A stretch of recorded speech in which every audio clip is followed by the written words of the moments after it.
And welcome back to episode 15 of your favorite podcast, Suplex Biddies. We here. Brought to you, Biddies. Brought to you by Budweiser. Budweiser. Brought to you by Bud Light. Bud Light seltzers here. Usual panel. We got the DJ. We got Diego Galvis. We got the wrestling aficionado, Andrew Hunman, myself, Chris Jones. We are brought to you by Couch Guy Sports. Please make sure you are using the internet one time. We got a bunch of blogs coming out every day. Good products, a bunch of good podcasts on the network. Make sure you're checking those all out. And tonight we're also sponsored by Exogun. Ever do a workout and feel you need a massage after? Well, get your massage without leaving the house. Don't let pain and soreness slow you down. Exogun revives muscle, it boosts circulation, and releases energy so you can recover faster and live better. Take it wherever you need. Work, the gym, trail, and put the power of percussion massage treatment in your hands. Shut your mouth on them. It's portable. Carry on. It's portable, adjustable, and powerful. Exogun is trusted by the pros to deliver the ultimate in recovery.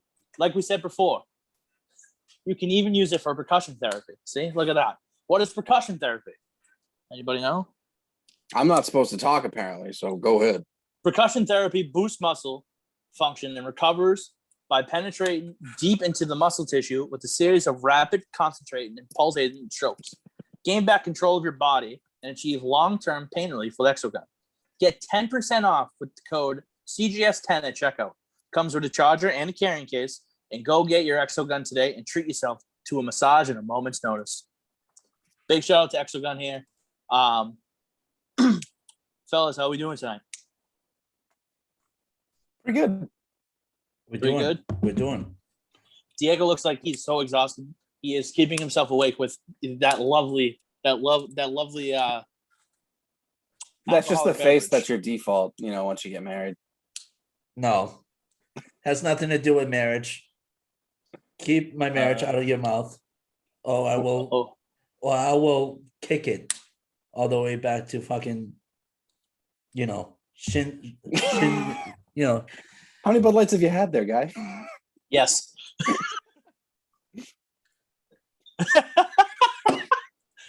All right, let's get the show started. Fucking great. I just took a COVID taste. Oh, I tasted negative, guys. Go ahead, Chris. Congratulations on you testing negative, Diego. So what the fuck is that all about? We're going to dive on in here. We're going to talk Hell in a Cell, recap of it. We're going to dive into SmackDown's main event from this past week, which was a Hell in a Cell between Roman Reigns and Rey Mysterio for the Universal title.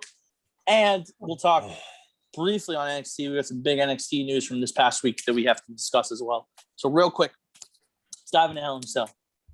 Pre-show match, Natalya with Tamina defeated Mandy Rose with Dana Brooke by submission.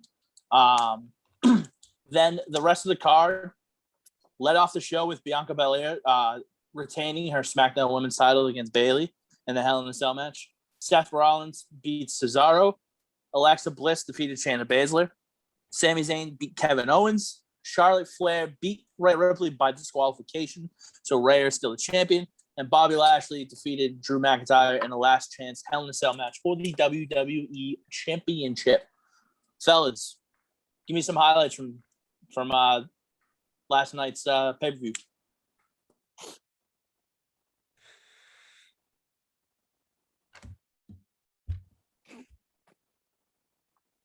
Okay, I'll go first. So I really liked the Seth Rollins and Cesaro match. Obviously, they made it a funky finish where Seth rolls them up, basically to prolong their feud. And to be completely honest with you, this feud ending at SummerSlam, best case scenario for Cesaro.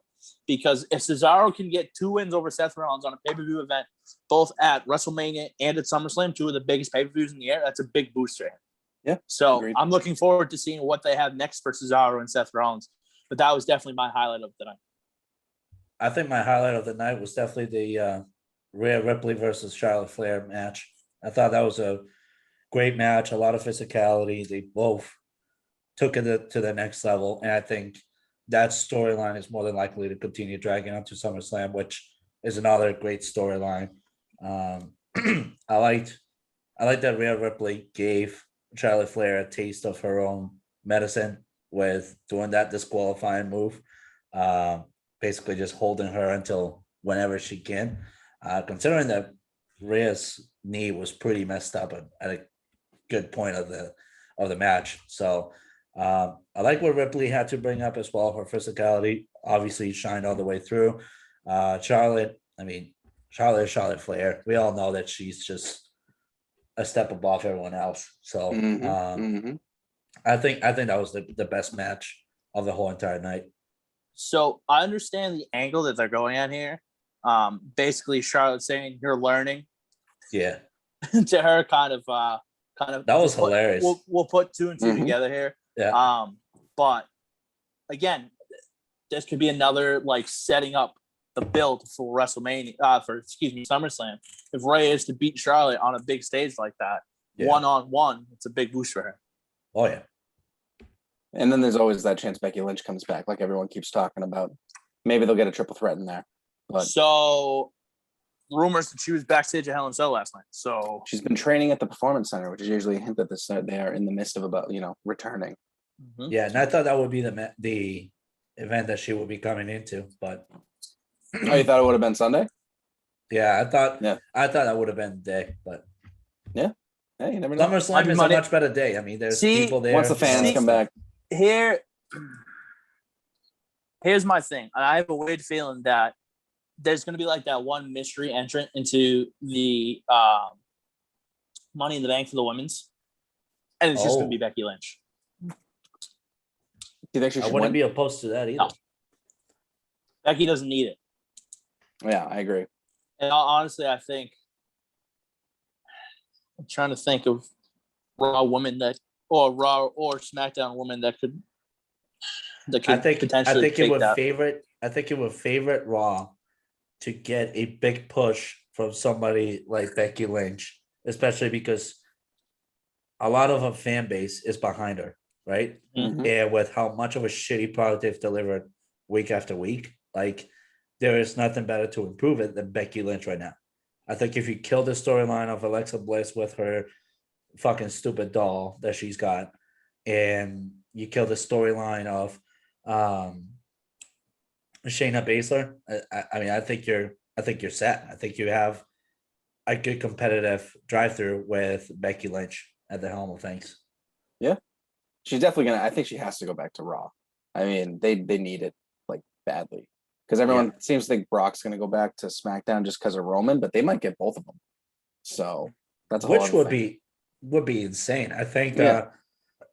Is it just me or is our friend Chris frozen? Oh, is he? So he's frozen on my end. Yeah, he's not moving. Unless he's mastered the art of standing very, very still. I don't know, man. I don't know. Oh, there he is. There it is. Technical difficulties. Nate, I'm back. I don't know. I literally saw both of your faces and you were both literally the same exact face. You were frozen for yeah, but so here's the thing. On my screen, I could hear Diego talking, and then literally all I saw was Hanuman's face just like that, and your face as the same as Hanuman's face was like. So it was like just one of these. I was like, all right, I'm just gonna wait for it. Oh God! Already some weird shit happened. So he was just talking, and we were just talking about how Brock and Becky might end up on Raw. Just for my highlight for Hell in a Cell, though, I'll just throw it out there: Bayley versus Belair. Absolutely. Yeah, that was another good one. Not that they needed that Hell in a Cell type stipulation. I think everyone kind of thought it was going to be a hair versus hair type thing, I guess, which could still come, but the finish was pretty emphatic. Yeah. So I think Bayley's probably out of it for a little while, and allegedly she was supposed to, take time off. They've been saying that for like 6 months. So I have an idea of who Bianca's next challenger could be. I just thought they were really creative. A lot of it's nice that Hell in a Cell is starting to involve more weapons because how many of these matches have they had? They do 2 or 3 a year now, and you're gonna run out of stuff to do. Like the most impressive one I still think in recent memory was Orton and Jeff Hardy. using the screwdriver to wrench his ear and have Jeff Hardy. That came up on my fucking and, that came up on my Facebook the other day. Yeah, it's not a pretty sight. That was not comfortable. No. But they did a very good job. I like the kendo stick spot and everything. And I get the finish was really like that's how you end a feud. That kiss of death. Oh my God. Yeah, Oof. right. Oof. So she's probably out of the running for a while, and everyone's still waiting for Sasha to come back. And that might be the WrestleMania rematch in front of all the fans. But they did SummerSlam. They did a lot for only having made this match official 2 days ago before it happened. They did I think it was the best one of the night. Yeah, they delivered a huge product. I think for Bianca's next short feud, I think we're going to see her and Carmella go on. Yep, because now she's starting to show back up again. Mm-hmm. They love bringing her in just to have her put in a title feud. Mm-hmm. But see, that's a good thing, though, because Carmella is so good on the mic, though. She just delivers so good. Yep, agreed. Yeah, we all agree the dud, though, was Alexa and Shayna, right? Yeah. Oh, my God. I wasn't looking forward to that coming in. I mean, I didn't expect it to be. So, obviously, they're going weird with it.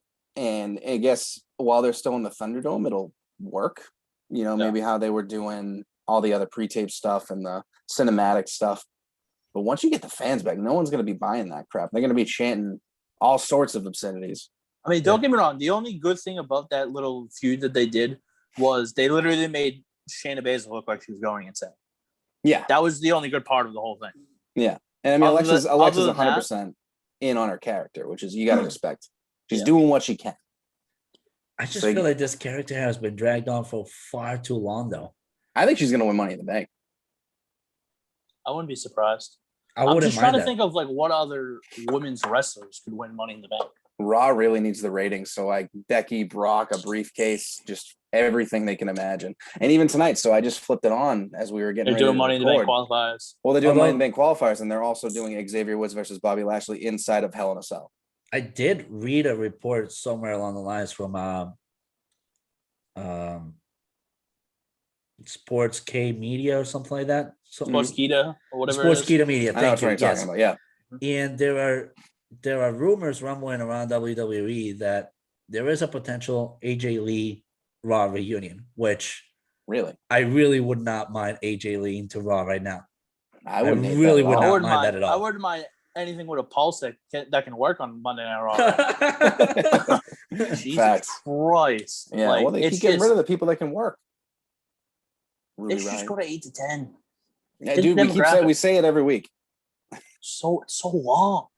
Yeah. I think if anything for Raw, like if they want to keep it 3 hours, then they need to get away from Mondays. They need to be a Sunday show or something like that. You think so? Somewhere where like weekends are at least watchable. Mm-hmm. Because other than that, like it just sucks. The summer's supposed to be when they peak because there's no football. Once the hockey and NBA playoffs are over, then there's nothing besides baseball. That's another thing. With the way that the schedules have played out this year, literally their competition is basketball and hockey, which goes to the middle of July, and then you have football that starts off. So you literally have the SummerSlam gap to build the audience. Other than that, you're still competing every week. You got to try to hook them. Seriously. But you can't hook them within 3 hours if you're going to do the same shit over and over again. But why is Xavier and Bobby in the Hell in a Cell match? I was just about to say, Diego, did you hear me when I said that? They're doing Xavier Woods versus Bobby Lashley in Hell in a Cell on Raw tonight, which is just pointless. Why? That's going to be the fourth one. So I'm glad that we're talking about Bobby Lashley because I appreciated the match in itself. Great match, a lot of physicality. Yep. Both brought their A elements. The way that ended though was pure shit. Dude, it was a slap in the face. It was a slap in the face of all the fans that were actually captivated by the moment of it because you build it up to such a high standard and you delivered absolute shit for its conclusion. It was just I was so horrified by the end, and I literally wanted to throw my TV at somebody. Yep. I literally wanted to just throw my TV at somebody.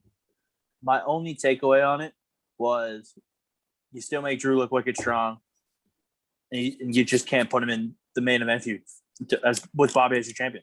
Yeah. That's literally what I took it as. I mean, I feel like they did it so they put the stipulation on it to get people to tune in.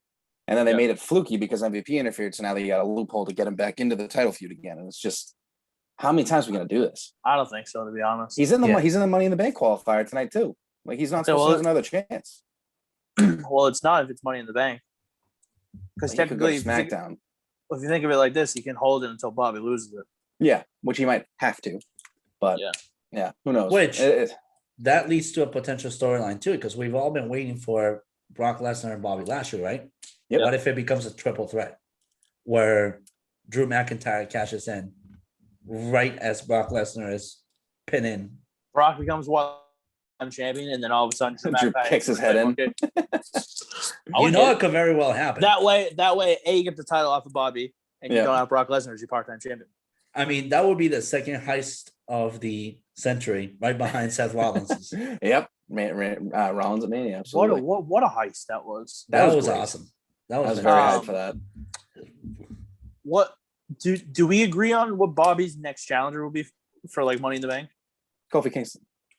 We all agree Kofi Kingston. And Dio, do you have like a different direction? I just don't know what other guy could go against Bobby Lashley. Xavier Woods, apparently he's having it right now. I really wish Keith Lee was around. I really want to know what's happening with him, and that's the thing that's been bugging me for months. He posts a bunch of cryptic tweets, says, I really wish I could explain this to you guys. Bear with me, believe, and all these other things, and he just hasn't been able to say anything. Like I'm so scared. It sounds to me like it's an actual health crisis he's just going through, much like what Roman Reigns was doing before he actually left for leukemia. It's one of those situations that you don't really wish for anybody, but in the same token, it's like just spill the beans, just get on with it. You wonder why he's keeping it so quiet. They'll trust me, they'll use it for ratings, especially on Monday night. Well, they did a thing where he was in the graphic for Monday Night Raw on like the Xfinity. Like when you pull it up when you're about to watch it, it had Drew and like Bobby and I think Charlotte. He's now off of it as of tonight when I was just looking. So they took Keith Lee off of it and updated it again. And I think they put Orton back on it. And I hope he comes back because he's really good. You gotta hope he's in good health and hopefully things are getting squared away. The only other thing that I would love to see is Triple H still looks real fucking good for his age.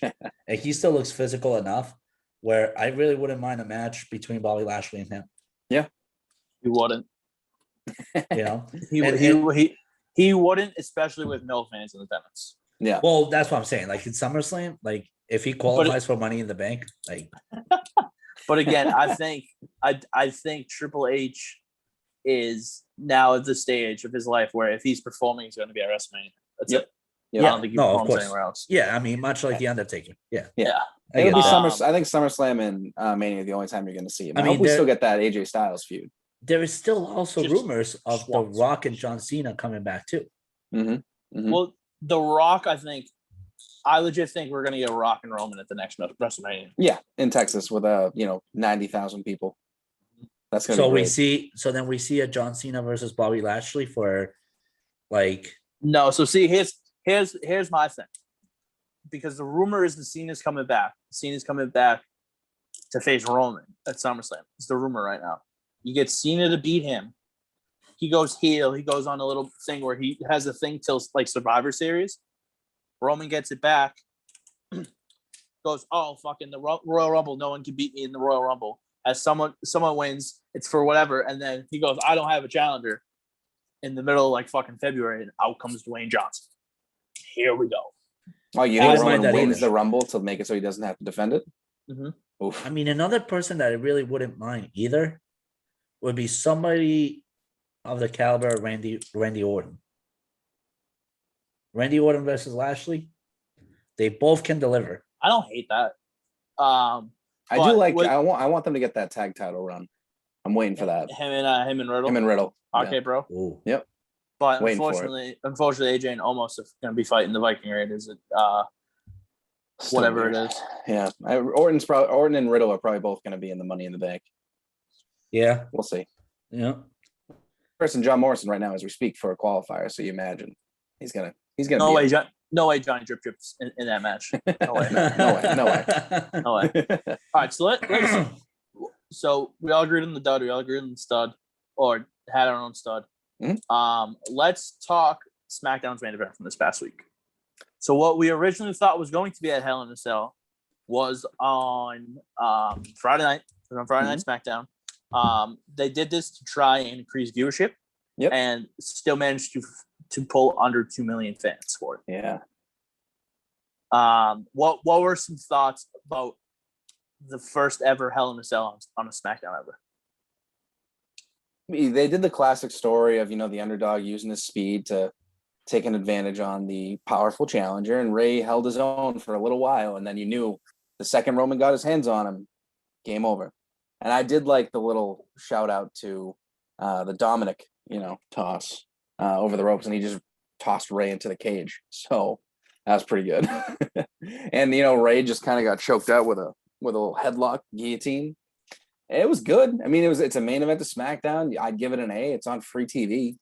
I mean, they did something to spice it up, and there was allegedly some heat between the networks because they think they're getting favorited on like Fox, and now USA is getting a Hell in a Cell, but now it's like the fourth Hell in a Cell in 4 days, and everyone's probably just like, why? It's going to be met with a lot of backlash, I imagine. So you almost feel what a pay-per-view. WrestleMania backlash. Yeah. No, I mean, oh, sorry. Go ahead, man. No, go ahead. I was processing in my head. I was gonna say it almost felt to me as like they did this flip in a way to kind of help Raw ratings in itself. Because if you look at Drew McIntyre and Bobby Lashley being the main event of Hell in a Cell, that is the reason why Hell in a Cell was captivated, because of those two. Otherwise, if it was Roman and Ray, that people would have more than likely tuned into the next episode of SmackDown faster than what they would have tuned into Monday Night Raw, right? Yep. Agreed. I think if anything, they're just trying to help Raw get back into good ratings, and they're probably the ratings tonight are probably going to be much higher than they've been the past 3-5 weeks because of that. I hope you're right, man. I really hope you're right. That wouldn't surprise me. I think more so because here's my takeaway on it. This is the first pay-per-view that we haven't seen Roman Reigns on in how long? Since SummerSlam, right? Yeah. So basically to give him a break makes a lot of sense, and it helps create a different dynamic for Bianca Belair and Bayley in that feud, which was captivating, as you could say as well. So potentially to end that, give Roman a little break because he's been working hard as the champion. So it's just like little things like that you have to think of behind the scenes. But I do hope that Diego's right on the whole Raw Reigns. I think even if it was Roman and Ray in the Hell in a Cell, I don't think it main evented. I think it would have been mid-show. McIntyre. Yeah, I think Bobby and McIntyre. It would have been probably the co-main event, maybe. Yeah. No, I think they would have had that, maybe a women's match in the middle, and then like break it up a little bit. I think instead of doing Sammy and Kevin Owens where they did it, they would have done Roman and Ray, Charlotte and Rhea, and then Bobby and Drew.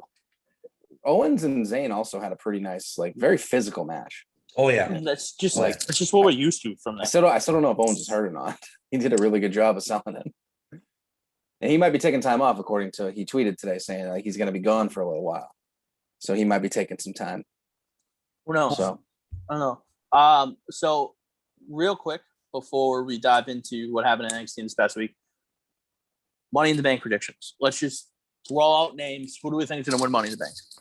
We have no idea who's in the match yet. Let's just throw out names. I still think it's Big E for the men. Yeah. I think Big E for the men, 100%. I would love that. I'm for men's Big E. I'm going to stick with Alexa for Raw for now. Diego? It's a good question. I mean, I'm still trying to think of who could win for the women.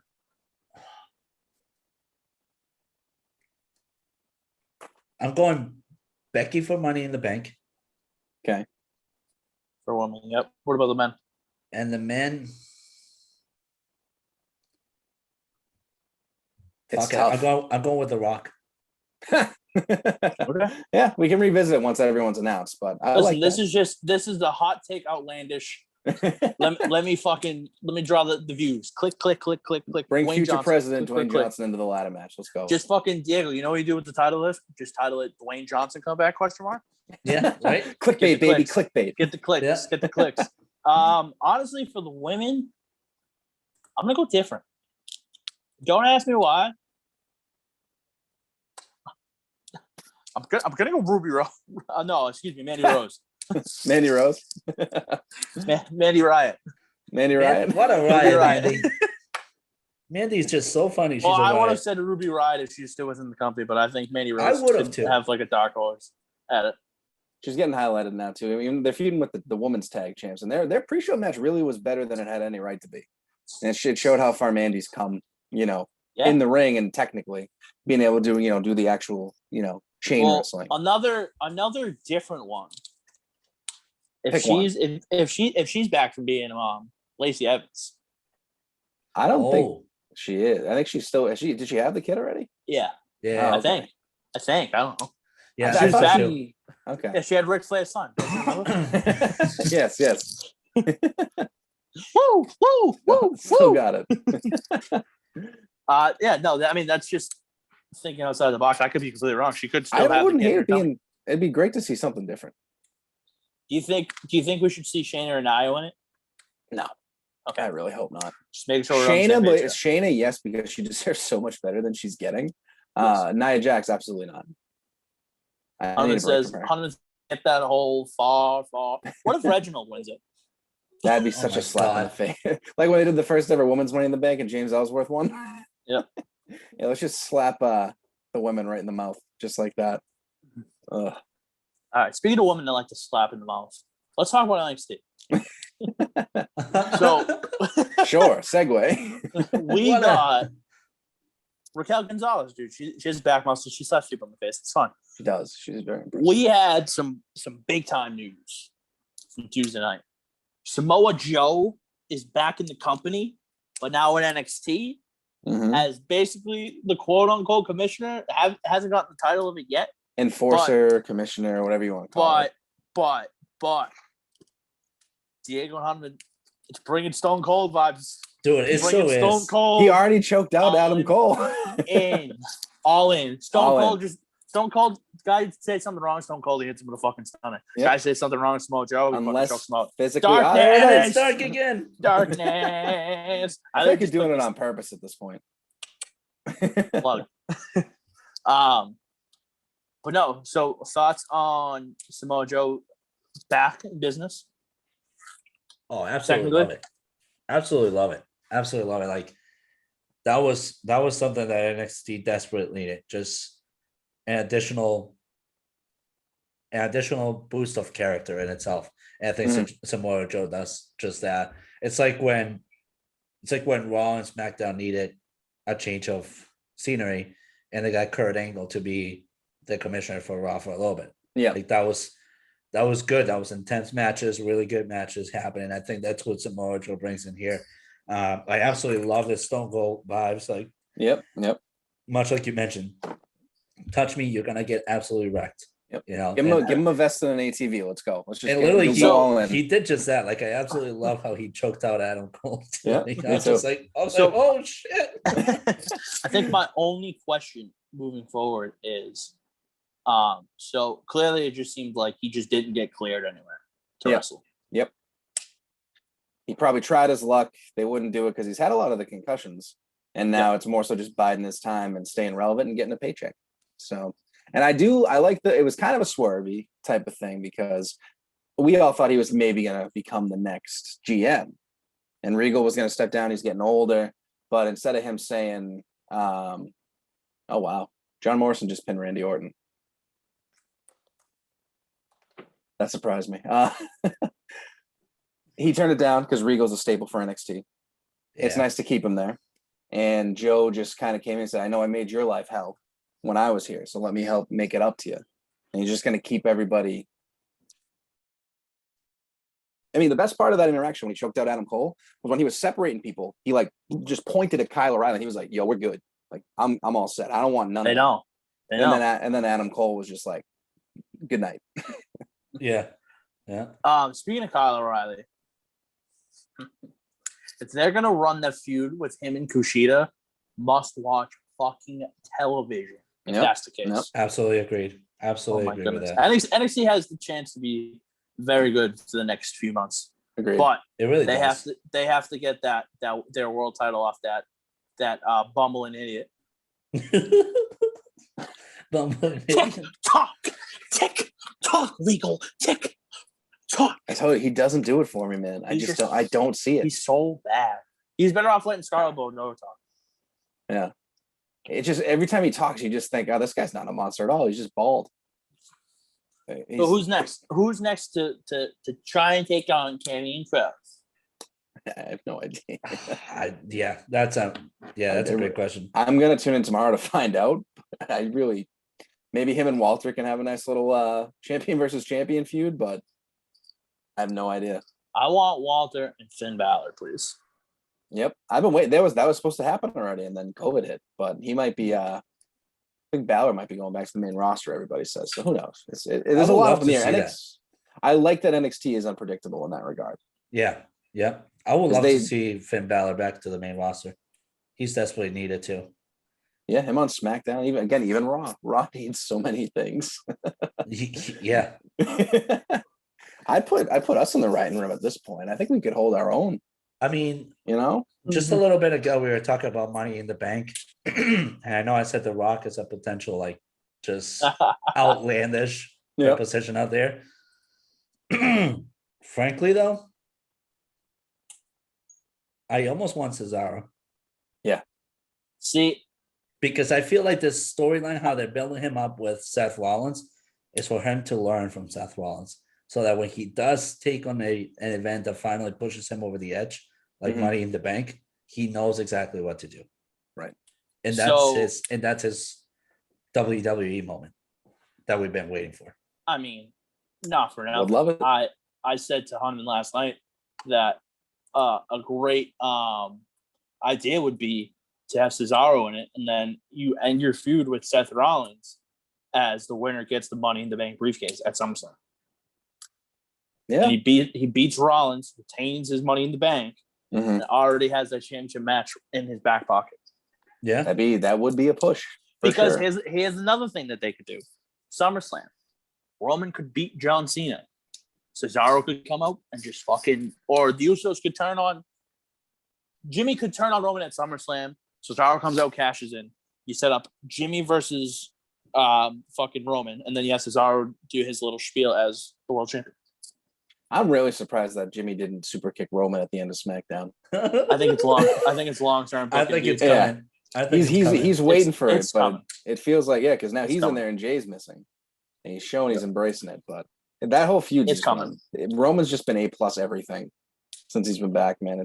I wish it'd be great if they could, do this across the board. Maybe not gonna happen. But there's not enough Paul Heymans to come by. This is true. The last thing I'm going to say before I shut up for the rest of the night is the last thing I read was feuds that could happen after Hell in a Cell, and legit the first one I saw makes me fucking. It involves Roman Reigns. Aleister Black? No, Aleister Black's probably AEW bound, baby. They messed up so bad. Because I read that one. I was like, he's gone. What the fuck are you doing? It involves Mysterio. Oh, it's not Ray. Dominic, or the daughter. I think the daughter has a better chance of beating Roman Reigns than Dominic. Same. I mean, not for nothing. I think Roman wouldn't raise her. I think Ray's wife has a chance. Yeah. Yeah. I mean, with those looks, I mean, I think it's just gonna be like a SmackDown thing. I don't know. I hope not. Keep the feud going. I mean, they're tag champs too, so it's kind of dumb to have them involved in that feud. Yeah, it really is. Well, they're hyping up Otis and Gable right now. They should probably get to that. I think the big thing is they were going to fight the Street Profits. Street Profits are hurt. Yeah, because of non-bearded Otis just going crazy on people. I also think they're potentially waiting for wherever Jay is and doing Jay versus Jimmy for the tag titles. You know what I mean? So they got some options. Brothers versus father and son. Any final thoughts before we conclude episode 15 of the Rambling? I mean, Suplex Biddies. Rambling Biddies. The Rambling. No, Hell in a Cell was good. There was a fun fact. It was the first pay-per-view that had women's matches outweigh the men's ever since they started doing them together. So that was kind of cool. Unfortunately, one of the women's matches was kind of dumb. I'm saying joint pay-per-view, not Evolution. Yeah, I know what you're talking about, but Hell in a Cell at the Garden with the main event being Sasha and Charlotte in Hell in a Cell, I think it was a little bit better than Seth and Kevin Owens. Oh, it was. Absolutely. Yeah, I would agree. So I'm very red right now. Thanks, State Farm. Hunter, I was about to say, dude, is it hot in the room? Turn the AC on. State Farm. Diego, Yeah. Diego, any final thoughts? I don't know. I mean, honestly, I'd like to see a few different storylines develop, but I think they desperately need to speed up the shakeup of the rosters. They shouldn't wait until October. They need to shake it up a lot and fast. Yeah. Well, you're I running think- with the same material as what you ran in COVID-19. It's getting extendedly old. To piggyback off that really quick, I think it's stupid for them to do a brand like the draft in October, and then all of a sudden, oh look, brand supremacy on in November. Yeah. Yeah. Do it a little earlier so people can actually maybe like become part of their brand and gain some pride. Yeah, whatever. Yeah. But that will do it. Episode 15 of Suplex Biddies, brought to you by Couch Guy Sports. Thank you again for giving us a platform. Also, big shout out to our sponsor, Exogun. Make sure you're using code CGS10 at checkout to get 10% off the charger and a carrying case. Trust me, Exogun. It works. It works. Life changing. But no, from the yawning Diego Galvez, the grimace Andrew Honovan. I am Yeah, I'll take it. I am that ugly leprechaun Chris Jones. Signing off. We'll see you next week for episode 16.